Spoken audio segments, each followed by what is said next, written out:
2 दिन बाद सोनिया की शादी थी, पर वो अपनी शादी को लेकर बहुत घबराई हुई थी। भाभी, मुझे तो बहुत घबराहट हो रही है। मैं शादी के बाद सब कुछ कैसे संभाल पाऊंगी?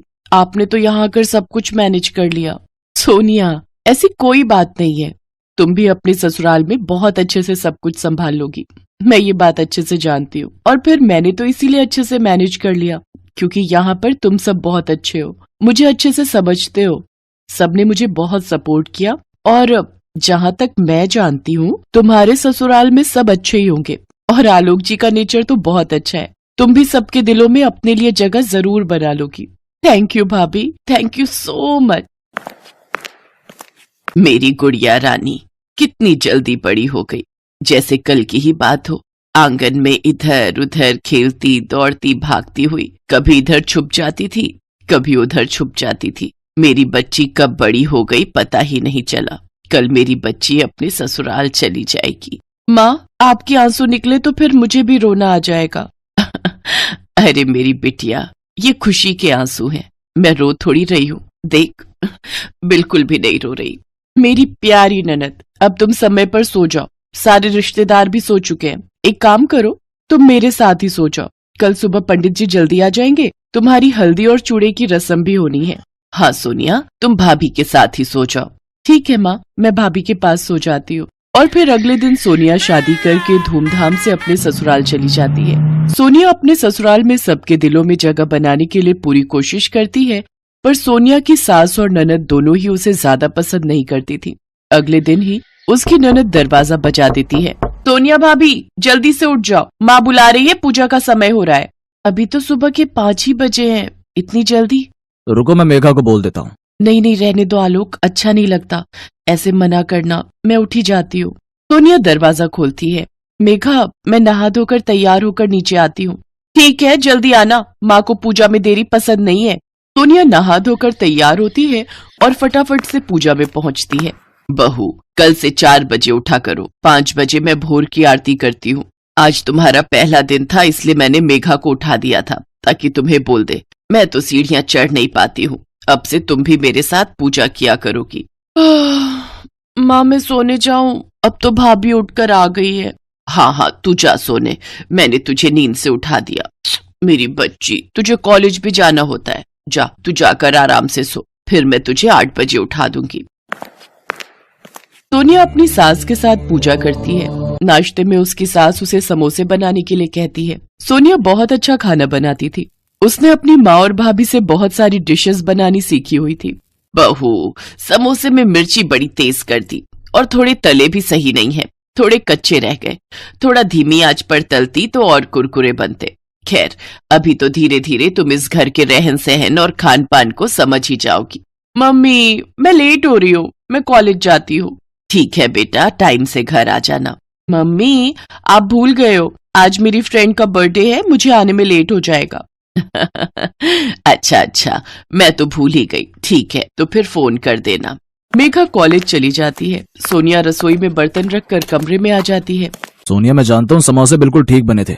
तुम्हें किसी को भी कुछ प्रूफ करने की जरूरत नहीं है। माँ और मेघा धीरे धीरे तुम्हारे साथ एडजस्ट कर पाएंगी। मैं उनके नेचर को जानता हूँ। कोई बात नहीं आलोक, मैं भी तो फिर धीरे धीरे ही सबके नेचर को पहचानूंगी ना। पर मैं पूरी कोशिश करूंगी कि मैं धीरे धीरे सबको समझने लगूं और सब मुझे समझने लगे। पर सोनिया जितनी भी कोशिश कर रही थी, उस कोशिश का उसकी सास और ननद पर कोई असर नहीं हुआ। सोनिया की शादी को 1 महीना हो गया था। वो जब भी आलोक को घूमने के लिए कहती, तो उसकी सास कोई न कोई बहाना करके उनके हनीमून को टाल रही थी। सोनिया ने इस बात को भी दिल से नहीं लगाया। वो फिर भी सबकी इज्जत करती, सबकी देखभाल करती, सबका पूरा ख्याल रखती। जो भी गुण अच्छी बहू में होने चाहिए, वो सब सोनिया में पूरी तरह से थे। वो अपने आप को एक अच्छी बहू साबित करने की कोशिश में लगी हुई थी। पर एक दिन तो हद ही हो गई। सोनिया पड़ोस में रहने वाले एक लड़के से बातें कर रही थी। बातों ही बातों में सोनिया थोड़ी हंस पड़ी। कॉलेज से आते हुए उसकी ननद मेघा ने उसे एक लड़के से बात करते हुए देख लिया और जाकर सीधा ये बात अपनी माँ को बता दी। माँ, लगता है भाभी में बिल्कुल भी तमीज नहीं है। पड़ोस में रहने वाला वो रघु है ना, उससे हंस हंस के बातें कर रही थी। तुम जानती हो ना रघु कैसे स्वभाव का है, पूरे मोहल्ले का बिगड़ा हुआ लड़का है। क्या? बहू रघु से बात कर रही थी? अभी इसकी खबर लेती हूँ।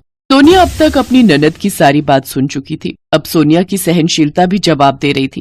क्या बात है बहू, ये हमारे घर की बहू के अच्छे संस्कार वाली बात नहीं है। तुम किसी गैर मर्द के साथ हंस हंस के बातें कर रही हो। पता है मोहल्ले में कितनी बदनामी हो जाएगी। कुछ तो समझा करो, तुम इस घर की नई नवेली बहू हो। बस माँ जी, बहुत हुआ। आप दोनों मेरा बहुत अपमान कर चुके हो। अरे वो पड़ोस में रहने वाला रघु, मैंने उससे बात क्या कर ली, आप तो मेरे ऊपर लांछन लगा रहे हो। आपको पता भी है रघु कौन है? वो बचपन में मेरे स्कूल में पढ़ता था। वो मेरी सहेली का बॉयफ्रेंड है, मेरी बेस्ट फ्रेंड श्वेता का। वो तो हम बचपन की किसी बात पर हंस पड़े थे। खैर, मैं आप दोनों को सफाई क्यों दे रही हूँ, मुझे यहाँ रहना ही नहीं है। मैं अपनी मम्मी के घर जा रही हूँ। आलोक आए तो आप उसे बता देना। सोनिया गुस्से में अपना पर्स उठाती है और अपनी मम्मी के घर आ जाती है। उसकी सास और ननद घबरा गए थे, क्योंकि आलोक के आने के बाद वो क्या ही जवाब देते कि उन्होंने ऐसी क्या गलती की जिसकी वजह से सोनिया घर छोड़कर चली गई। उधर सोनिया भी रोते हुए अपनी माँ और भाभी को सारी बात बताती है। भाभी, मैंने उस घर में आपकी तरह जगह बनाने की बहुत कोशिश की, पर नहीं। माँ जी और मेघा, उन दोनों ने मेरा अपमान किया, मेरे चरित्र पर उंगली उठाई। क्या आपको लगता है कि मुझे उस घर में रहना चाहिए, वापस जाना चाहिए? सोनिया, रो मत मेरी प्यारी ननद। मैं आलोक जी से बात करूंगी। तुम्हारे भैया और मैं दोनों मिलकर उनसे बात करने जाएंगे। बहू बिल्कुल ठीक कह रही है। अरे हमने अपनी बेटी दी है तो ये थोड़ी है कि हमारा कोई सम्मान नहीं है। हमने अपनी बेटी को अच्छे संस्कार दिए हैं और वो मेरी बेटी पर इस तरह के लांछन लगा रही है। सोनिया, तुम्हें वहां जाने की कोई जरूरत नहीं है। अब पहले बात होगी तभी तुम वहां जाओगी। उधर आलोक भी अपनी माँ और बहन पर बहुत गुस्सा होता है। तुम्हें पता भी है मेघा, मैं जानता हूँ रघु को वो सोनिया के बचपन का दोस्त है, और खैर कुछ भी हो, वो मेरी पत्नी है। उस पर मैं अपने आप से भी ज्यादा विश्वास करता हूँ। मैं सोनिया को पिछले 3 साल से जानता हूँ। उसके जैसी बहू शायद ही आपको मिलती। अब आप दोनों को उससे माफी मांगनी होगी। सोनिया मेरी पत्नी है, उसका सम्मान करो माँ। वो इस घर की बहू है। मेघा, वो तुम्हारी भाभी है। तुम उसे इज्जत नहीं दोगी तो और कौन देगा? अगर तुम्हारे साथ शादी के बाद ऐसा ससुराल में सुलूक हो तो क्या तुम अपने ससुराल में एक दिन भी रह पाओगी? नहीं ना। तो सोचो सोनिया के दिल पर क्या बीतती होगी। वो बेचारी तो चुपचाप तुम सबसे थोड़ा प्यार पाने के लिए तरस रही है, पर तुम दोनों उससे बिल्कुल भी ठीक से बात नहीं करती हो। तू ठीक कह रहा है बेटा, हमसे बहुत बड़ी गलती हो गई। सॉरी भैया। माँ, हम दोनों को भाभी से माफी मांगनी चाहिए। चलो हम भाभी को लेकर आते हैं, हम उनसे माफी मांगेंगे। सोनिया की सास और ननद उसे लेने के लिए आती है और उससे माफी मांगती है। सबके कहने पर सोनिया उन्हें माफ कर देती है और खुशी खुशी इज्जत के साथ अपने ससुराल के लिए विदा होती है।